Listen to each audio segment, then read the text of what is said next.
Welcome back to the Aussie Prepper channel and welcome back to another video.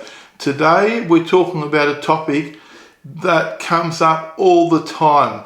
Literally every single video that I've got has got comments on it going, if I've got nothing to hide, why shouldn't I let police search my car?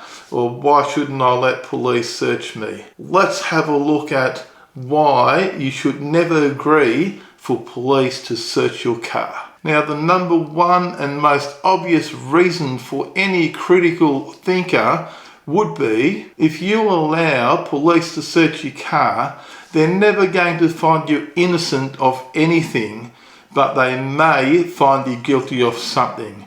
That is the basis of it, and that is the most obvious reason why you should never let police search your car. Now, keep in mind, it is your legal right to not agree to have your car searched. However, it may be an offence to interfere with police searching your car if they have decided to search your car despite your objections. So once police have decided they're going to search your car anyway, keep in mind that if you interfere, you could be charged with hindering police in the execution of their duty, which is quite a serious charge. So if police decide they're going to search your car anyway, then just let them search. Stand back and let them do their thing. If you can, do film everything they do. I do have a video about filming police. If you haven't already seen that video, make sure you have a look at that.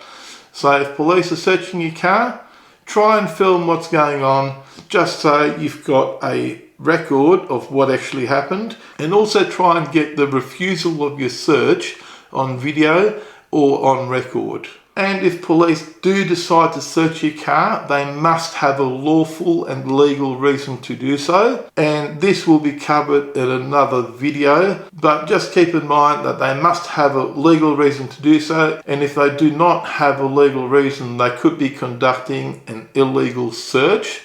And again, don't interfere with that search, but just record what's happening. But let's have a look at why you should never agree to a voluntary search.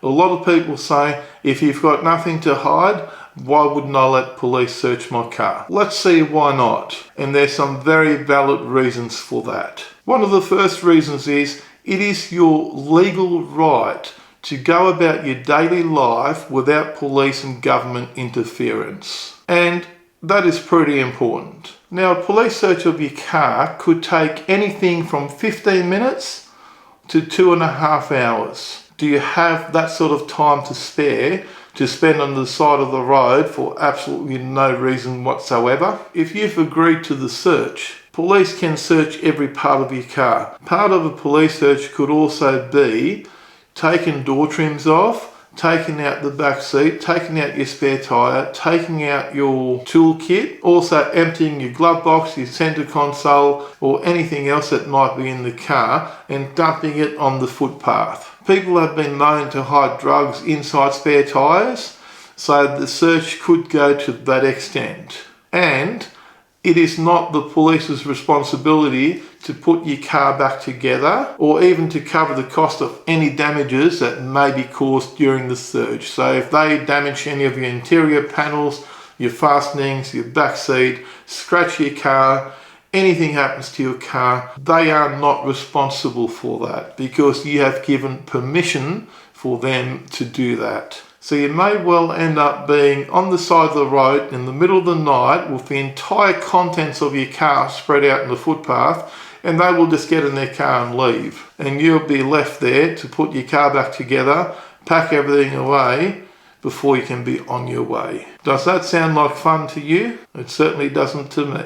And the next part would be your dignity. Do you really feel like standing on the side of the road, surrounded by police, with your car getting pulled apart and searched, while your neighbours, your friends, your child's friends' parents, your child's teachers, your workmates, your parents, or anyone else you know for that matter, drive past and they see you standing on the side of the road, surrounded by police, with police rifling through your car and your personal possessions? I feel that would be undignified and embarrassing and somewhat degrading. Now, the final part to consider is that every single search that police conduct on a car or person is recorded in a police event or a police report. Every search will be flagged as either drug-related, firearms-related, or criminal activity-related. So your name will be entered into the police system under a drug-related search, a firearms-related search, or criminal activity-related search. And I believe now they've even got a terrorist-related search. And that will go on your permanent record. Now, there has to be a justification for the search. They can't just search your car for absolutely no reason just because they're bored.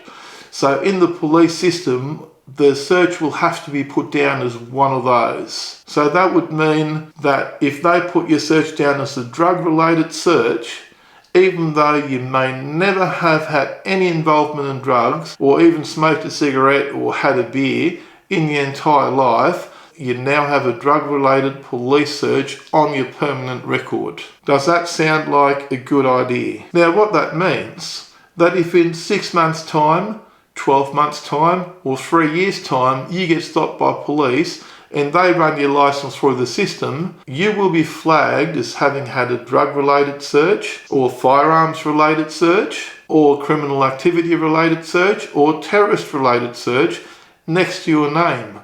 So now you've already created a bias in the mind of the police officer that you're currently dealing with, that this person that he's currently dealing with has had an interaction with police previously in relation to drugs, or the suspicion of taking drugs, using drugs, or selling drugs, or carrying drugs. That alone should be enough reason for you to refuse any police search. Due to the creation of that record, once you've had your first search, it will be easier for police to search you again and again and again. So you might be pulled in an RBT, they quickly run your license, and it'll come up that this car's been searched 3 times for drugs.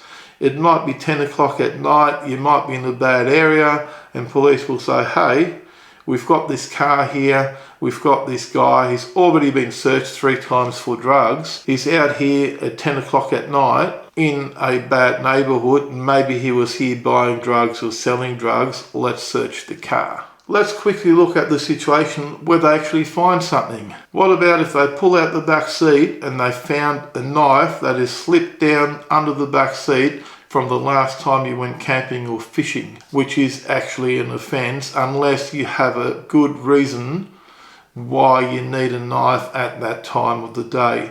So if you're getting pulled up at 2 o'clock in the morning, they search your car, they find the knife that you didn't even know was in your car, next thing, you're getting charged with possessing a knife in a public place. The same thing could happen if your mother-in-law left a prescription medication in your glove box. You didn't even know it was there. They search your glove box, they find the prescription medication, and before you know it, you're answering question on why you are possessing a prescribed restrictive substance. And once police find that and they're not happy with the excuses you're giving them, you could be facing a magistrate on charges of possessing a prescribed restrictive substance. Now keep in mind, you have nothing to prove to police if you're innocent or you're not innocent. There's absolutely no benefit for police to be searching your car.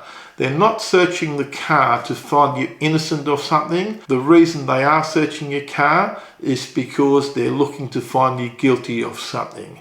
They're looking for stuff that they can pin on you so they can take you to court and ruin your life. So when they want to search your car, they're not your friends. They're not being friendly. They want to pin something on you. They want to charge you with something. Otherwise, why would they waste their time searching your car?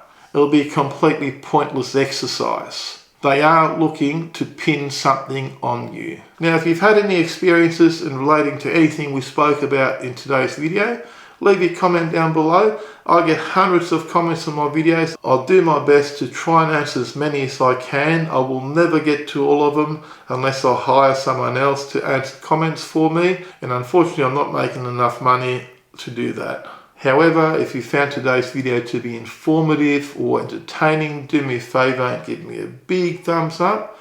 And don't forget to smash that subscribe button for more videos from Aussie Prepper. Thanks for watching and bye for now.